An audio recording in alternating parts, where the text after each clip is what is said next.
السلام عليكم ورحمة الله وبركاته. نحمده ونصلي على رسوله الكريم. أما بعد، فقد قيل حب الوطن من الإيمان. سامعین کرام، ہندوستان قومی یکجہتی گنگا جمنی تہذیب کا علم بردار ہے. ایسا چمن ہے جہاں امن و آشتی اور اتحادی ملی کے بے شمار پھول کھلتے ہیں. یہاں کی فضا میں محبت اور یہاں کے ہر پردے میں آپسی الفت ہوتی ہے. ایسا پلیٹ فارم ہے جہاں ہندو، مسلم، سکھ اور عیسائی یکساں طور پر جمع ہوتے ہیں. گویا ہندوستان آپسی اتحاد کا حسین سنگم ہے اور یہاں پر سارے مذاہب محترم ہیں.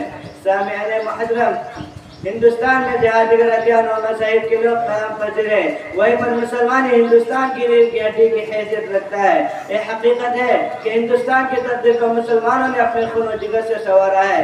ہر ہندوستانی کا سر اٹھا کر جینے کا حق مسلمانوں نے دلایا ہے. اس چمن کی آبیاری مسلمانوں نے کی ہے. اسے سونے کی چڑیا مسلمانوں نے بنایا ہے اور ہر وقت مسلمانوں نے اپنے وطن عزیز کی محبت میں ڈوب کر سب سے پہلے سینہ سپر ہو کر ہندوستان پر قبضہ کرنے والوں کے ناپاک عزائم کا خلاف دمار کیا اور انگریزوں کو اس ملک سے مار بھگایا. انگریزوں کے خلاف عالم بغاوت بلند کر کے، اپنی جوان بیویوں کو بیوہ بنا کر، اپنے بچوں کو یتیم کر کے، اپنی گردنیں کٹا کر، اپنے خون کو پانی کی طرح بہا کر ہر آنے والی باطل طاقت کا مسلم علماء اور عوام نے مقابلہ کیا اور ان کے ناپاک منصوبوں کی دھجیاں اڑا دی اور ان سے بات کہی ڈالی کہ جب تک مسلمان ہندوستان میں موجود رہے گا اس وقت تک اس ملک کو غیروں کے حوالے نہیں کیا جا سکتا. اس وطن کو ہم سے کوئی چھین نہیں سکتا. ہم اپنی جانیں تو دے سکتے ہیں مگر ہندوستان نہیں دے سکتے، اس لیے کہ ملک ہمیں جان سے زیادہ پیارا ہے. اس کی تقدیر کو ہم نے نکھارا. یہ بات مسلمانوں ہی نے تو کہی تھی کہ سارے جہاں سے اچھا ہندوستان ہمارا، کہ سارے جہاں سے اچھا ہندوستان ہمارا، ہم بلبلے ہیں اس کی ہے گلستاں ہمارا.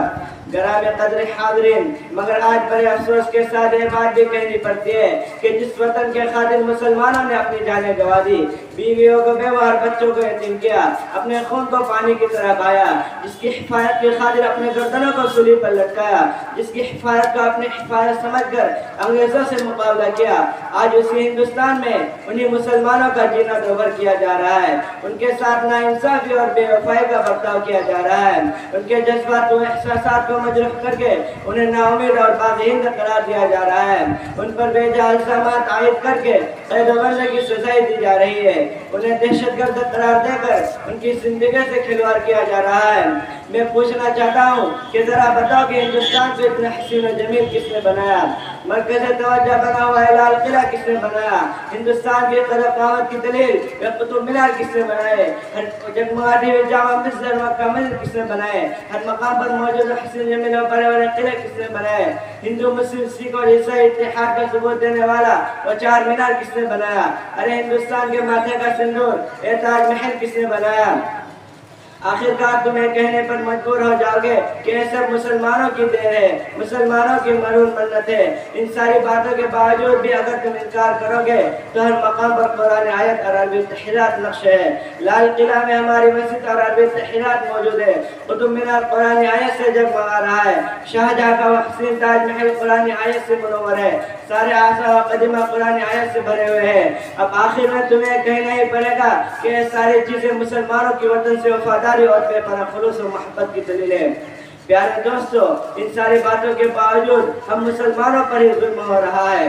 ہر جگہ ہماری مساجد ہے مگر ان مساجد میں عبادت کرنے سے روکا جا رہا ہے اور اس کے ساتھ ساتھ یہ الزام بھی لگایا جا رہا ہے کہ مسلمان وفادار نہیں. ذرا آپ ہی انصاف سے بتلائیے کہ وطن سے وفاداری کی اس سے بڑی اور کیا دلیل ہو سکتی ہے کہ ہندوستانی مسلمان مرتا بھی ہے تو اسی وطن کے دوغے زمین میں دفن ہوتا ہے. لہذا تمہارا خیال باطل اور غلط ہے. اپنے خیال کو درست کرو اور مسلم دشمنی سے باز آ جاؤ. اور اے مسلمانوں، میں تمہیں بھی کہنا چاہتا ہوں کہ تم اللہ پر کامل توکل رکھو. غیر اللہ اور غیر اللہ سے ہونے کا خیال اپنے دل سے نکال کر ایک اکیلے اللہ کی محبت اور اسی سے ہونے کا یقین اپنے اندر پیدا کر لو. اللہ کی مرضیات کے آگے جھک جاؤ اور منشاء الہی پر عمل پیرا ہو جاؤ تو ساری دنیا خود بخود تمہارے قدموں میں گر جائے گی. ولا تهنوا ولا تحزنوا وانتم الاعلون ان كنتم مؤمنين. تم ہی سر بلند رہو گے بشرطے کہ تم مومن کامل بن جاؤ. اللہ تعالی ہم سب کو عمل کی توفیق عطا فرمائے. آمین. وآخر دعوانا الحمد للہ رب العالمین.